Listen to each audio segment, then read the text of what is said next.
You know the feeling.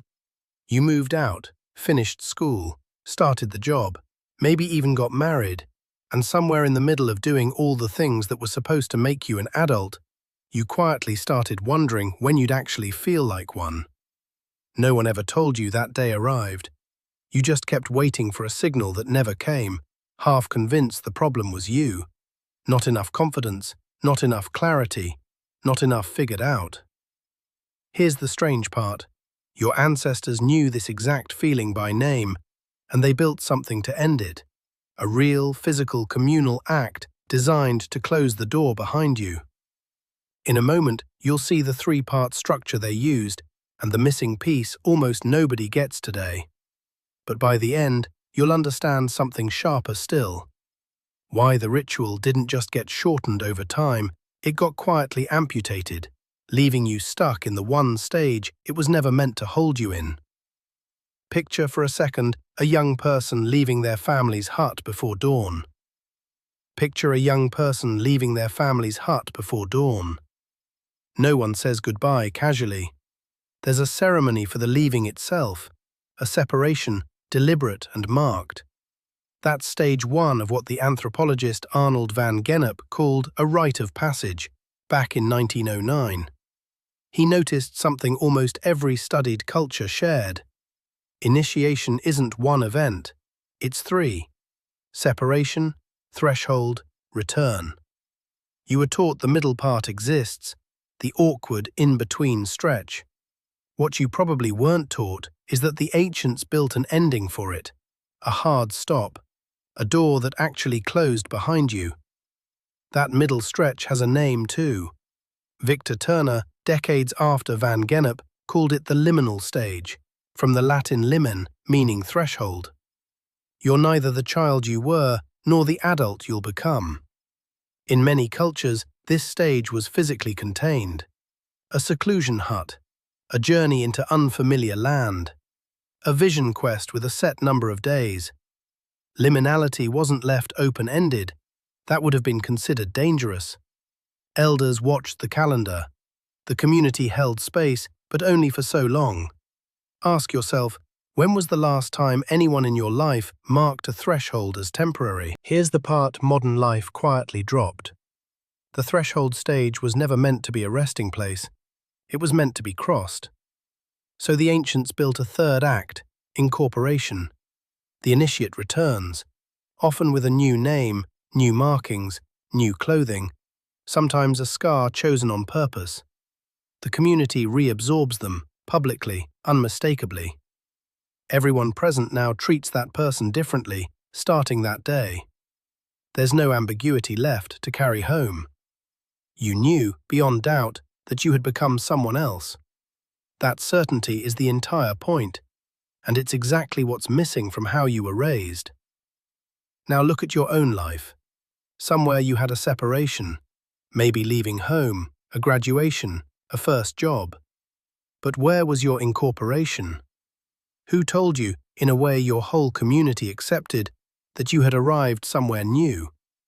For most people alive today, that scene never happened. No elders, no return ceremony, no moment where the suspension officially ended. No door, no witness, no word spoken over you. You didn't fail to grow up. You were dropped into stage 2 of a 3-stage structure, and nobody ever built you a stage 3. This is worth sitting with for a moment, so consider it honestly. Was there ever a moment in your life that felt like it should have closed a chapter, but never quite did? Not a milestone on paper, a felt ending. Many people carry 2 or 3 of these at once without naming them. If one comes to mind while you're watching this, it might be worth writing it in the comments. Naming the unfinished threshold is, itself, an old technique.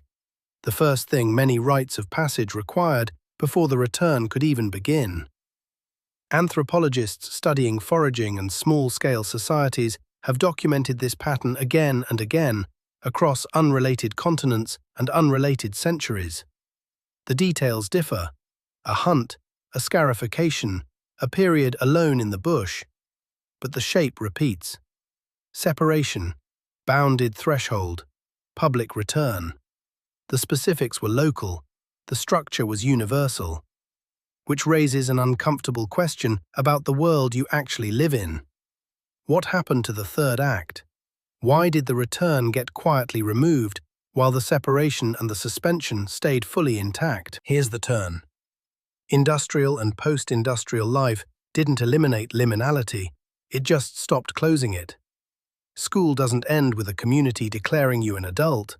It ends with a piece of paper and an empty calendar. Careers don't have elders marking your arrival, they have performance reviews. Moving out, getting a job, even getting married. These read like separations, not incorporations, because no one is standing on the other side saying, clearly and publicly, you have crossed.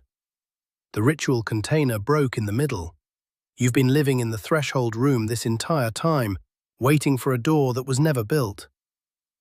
And this is where the feeling you've been calling a personal flaw gets a different name.